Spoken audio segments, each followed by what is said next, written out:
Kelezatan nasi uduk, lontong, dan kebijakan tolol. Goblok. Sebenarnya ini bukan kebijakannya dari presiden.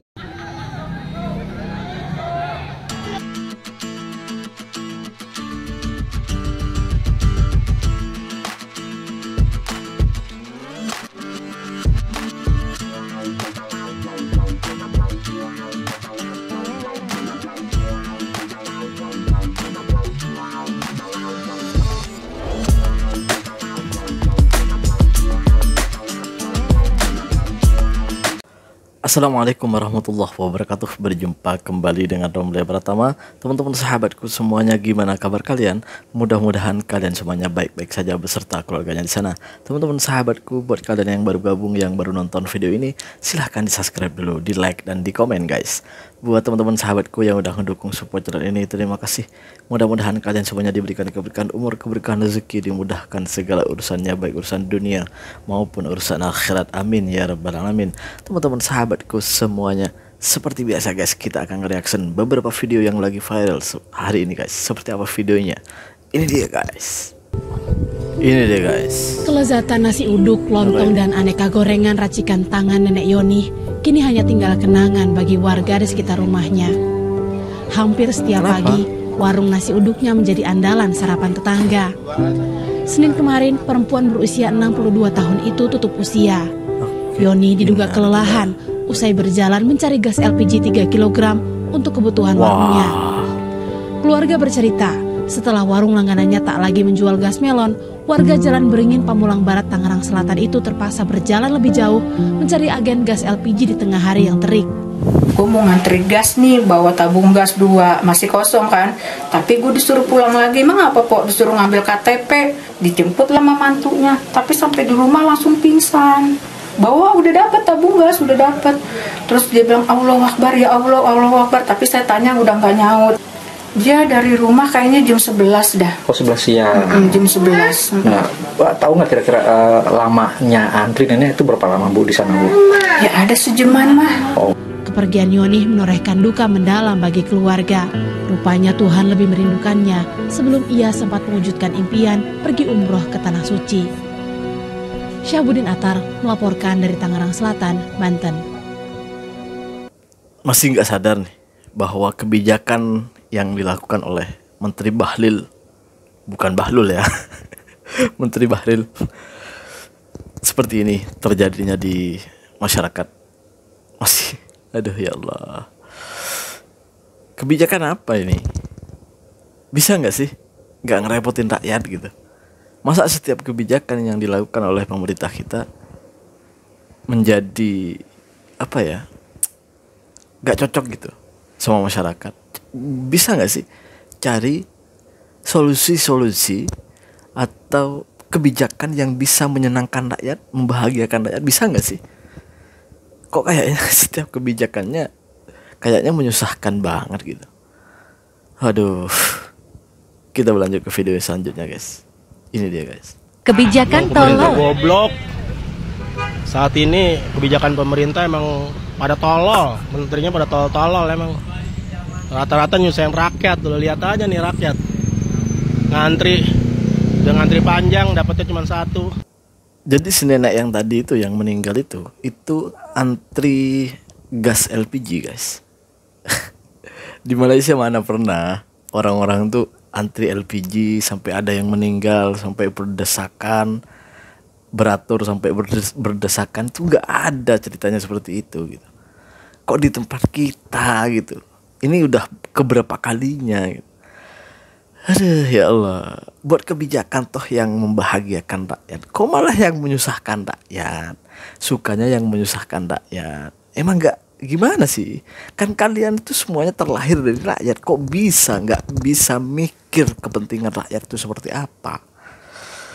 Astagfirullahaladzim. Kita berlanjut ke video selanjutnya guys. Ini dia guys. Sebenarnya ini bukan kebijakannya dari presiden untuk kemudian melarang kemarin itu. Nah, tapi melihat situasi dan kondisi, tadi presiden turun tangan untuk menginstruksikan agar para pengecer bisa dapat berjalan kembali, sambil kemudian pengecer itu dijadikan sepangkalan, administrasi segala macamnya bisa sambil berjalan saja, demikian. Nah, ini Kan bagus. stoknya dinilai tidak langka ya, Bang Dasko ya? Stok tidak langka, stok ada. Stok ada. Stok terkonfirmasi tidak langka. Tapi yang dari pengecer dibeli ke pangkalan itu sampai mahal Bang Dasko 30.000 itu apakah ada oknum kenakalan atau seperti apa? Nah, justru itu makanya nanti ini regulasinya lagi diatur. Nah, supaya kemudian nyampe ke masyarakat itu harganya tidak mahal. Demikian. Nah, kalian tidak mengerti kan sebenarnya apa yang terjadi. Sebenarnya gini guys, ada menteri yang namanya Bahlil. Itu menterinya Pak Prabowo. Itu membuat satu kebijakan yang menurut saya itu menyusahkan banget sama rakyat. Karena setiap kedai-kedai, kalau di sini lah ya, kalau di sini tuh di kedai-kedai itu dilarang menjual gas, gitu, dilarang menjual gas. Dengan alasan takutnya gas yang untuk rakyat miskin ini nggak nyampe ke rakyat miskin gitu. Takutnya yang kaya-kaya ikut beli gitulah intinya guys. Jadi Menteri Bahlil ini nggak memperbolehkan, tak boleh tuh kedai-kedai jual gas LPG. Padahal rakyat itu lebih senang kalau kita beli, ya kalian bisa merasakan lah. Di sini misalnya rumah flat nih, terus ada di bawah kedainya, ada di bawah tuh, di bawah lantai G misalnya jual gas, tapi tidak diperbolehkan sama kerajaan. Gimana perasaan kalian? Kalian harus mencari gas, antri sepanjang itu gitu. Kan gimana kebijakan? Apakah ini kebijakan yang akan diterima oleh kalian? Enggak kan? Kan seperti itu guys. Jadi ini kenapa kalau memang betul-betul gas ini biar sampai ke orang miskin, kenapa nggak diatur regulasinya? Atur tuh orang-orang yang menjual atau kedai-kedai yang menjual itu, atur gimana caranya agar nyampe ke rakyat miskin. Jangan pakai cara seperti ini. Ini namanya menyusahkan rakyat. Kalau di setiap daerah, di setiap tempat hanya misalnya ini ya, disediakan satu, coba berapa beraturnya manusia yang akan beratur mengantri mau membeli gas. Kenapa nggak mikir ke situ? Kan gitu. Sediakan aja, biarkan aja. Lagian ya, kedai-kedai itu, kedai-kedai runcir, itu ambil untung dari situ. Mereka itu hidup dari situ, dari berjualan gas itu. Kok malah dilarang, malah nggak diperbolehkan gitu. Kan aneh. Rakyat disusahkan untuk antri, pedagang tidak diperbolehkan menjualnya. Kan aneh gitu. Yang herannya lagi, katanya Pak Prabowo ini bukan perintah presiden. Lah terus gimana dong? Kok presiden sama menterinya nggak sejalan? Kan gitu. Katanya kalau nggak sejalan dengan Pak Prabowo, waktu pelantikan kemarin pidatonya Pak Prabowo, siapapun yang nggak sejalan dengan saya akan saya pecat. Kok nggak dipecat? Ini terbukti loh menyusahkan rakyat. Gimana coba? Mana janjinya Pak? Oke guys, kita berlanjut ke video yang selanjutnya. Ini dia guys. Ini dia guys. Coba tuh. Itu ini guys di agen gas yang baru datang nih. Tengok, manusia sudah banyak sekali yang menunggu. Ini yang Bapak inginkan. Tuh ya Allah. Kok hobi banget gitu, nyusahin lah ya. Tengok tuh, orang sudah ngantri menunggu.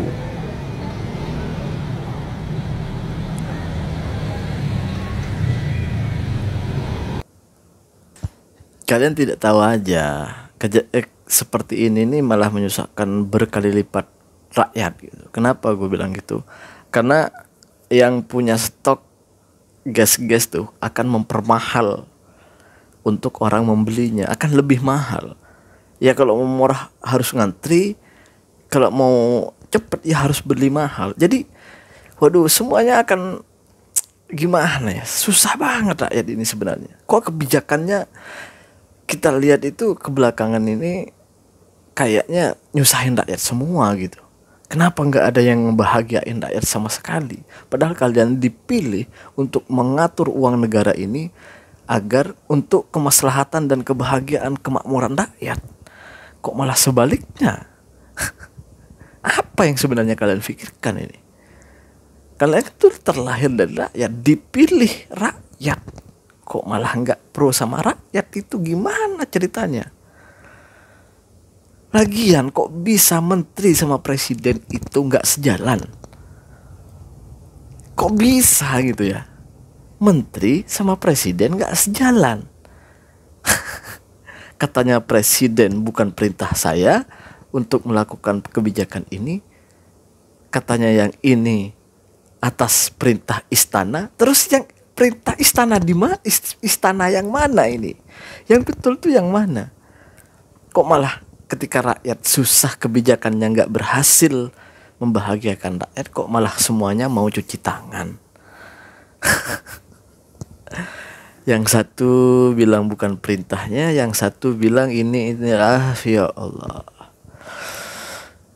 Kalian dengar ya, di Malaysia itu gas, kalau kita beli gas ya, dianterin tuh nyampe ke tempat masaknya tuh ya, ke dapurnya, dianterin ke dapurnya. Bukan kita bawa gas kosong, beli terus ambil gas bawa pulang, enggak. Di sini tuh dianterin.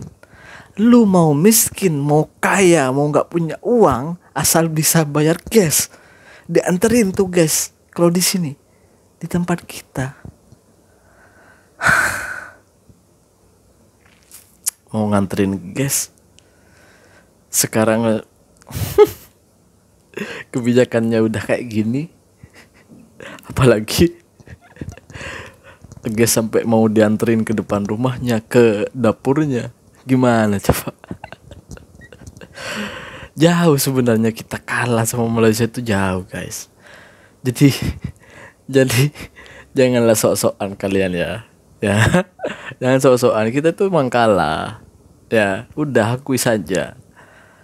Kalau bisa kita itu ya mencontoh lah kebaikan dari Malaysia ini, apa yang baik ya kita contoh.